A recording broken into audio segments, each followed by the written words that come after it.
Hi, I'm Chris Winslow, and for the past 8 years I've had the honor of representing the Clover Hill District on the Chesterfield County Board of Supervisors. When I was first elected in 2015, it was a significant change for Clover Hill. Art Warren had retired after 24 years on the board, the longest serving supervisor in Chesterfield history, and he left huge shoes to fill for a 36-year-old U.S. Navy veteran turned first-time office holder. Likewise, it was a time of great transition for Chesterfield. By the midpoint of my first term, our board made 2 critical hires, Dr. Joe Casey as County Administrator and Jeffrey Katz as Police Chief, that laid the foundation for so many of the good things that have happened in the years since. We immediately challenged Joe to thoroughly evaluate our well-managed organization and find ways to make it even better. Based on the people and the businesses that choose every day to make Chesterfield home, it's clear he has done just that. Everything we do as a local government begins with keeping our residents safe. And under steady leadership of Colonel Katz, Fire Chief Lori Center, and Sheriff Carl Leonard, our public safety agencies tirelessly served our community through a tumultuous period that included an opioid crisis, widespread civil unrest, and a global pandemic. To our thousands of devoted first responders, I simply cannot thank you all enough.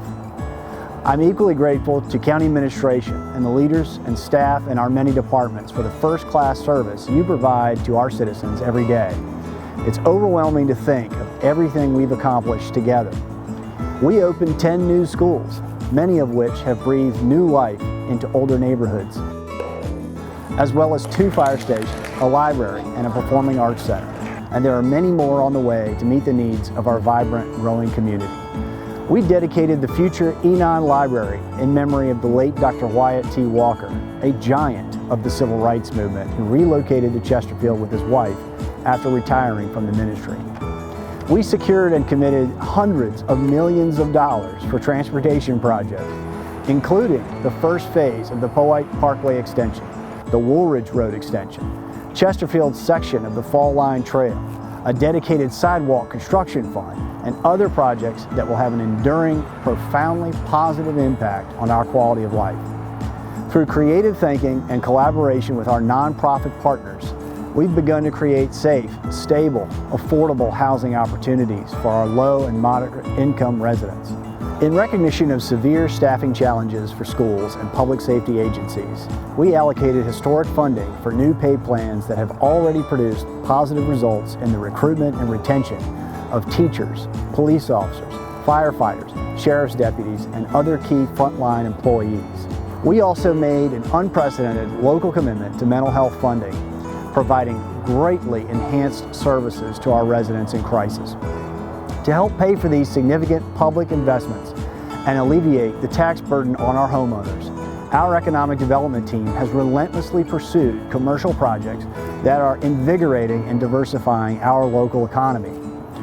Since our purchase of River City Sportsplex, Chesterfield has become one of the premier sports tourism destinations on the East Coast. And with work continuing on the lake project nearby, we're poised to attract additional investment in that area in accordance with the Genedo 288 Special Focus Area Plan. We successfully negotiated a local incentive package to land Lego's Precision Manufacturing Facility, a $1 billion project that will create more than 1,700 good-paying jobs and overnight become the county's largest individual taxpayer.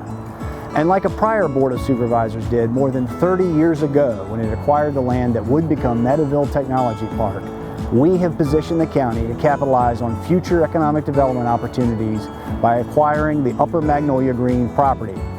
It is extremely gratifying to know that these transformational enhancements will continue to benefit our community for decades to come. In closing, I'd like to thank my family for your unconditional love and support. When I took office, my wife Kim and I had only 1 child, and our daughter Kate was just 3. Well, she's now 11 and her brother Joseph is 6, and time certainly flies by. I also appreciate my law partners for your patience and indulging my passion for public service. I know it hasn't been easy at times, and I couldn't have done it without you. To my Planning Commissioner, Gloria Fry, I'm grateful for your diligence, wisdom, expertise, pleasant nature, and thoughtful counsel. You were the first woman elected as chairwoman of the Chesterfield County Planning Commission, and your impact will be felt for decades to come. And last but not least, thank you to the residents of the Clover Hill District for the trust you placed in me over the last 8 years. As I look forward to the next chapter of life, I can't help but reflect on how it all started. The kid who grew up in a single-wide trailer in Gloucester County never could have imagined that he'd be elected not once but twice to serve an incredible community like Chesterfield. I have been and continue to be blessed beyond measure. It's not goodbye, but we'll see you later.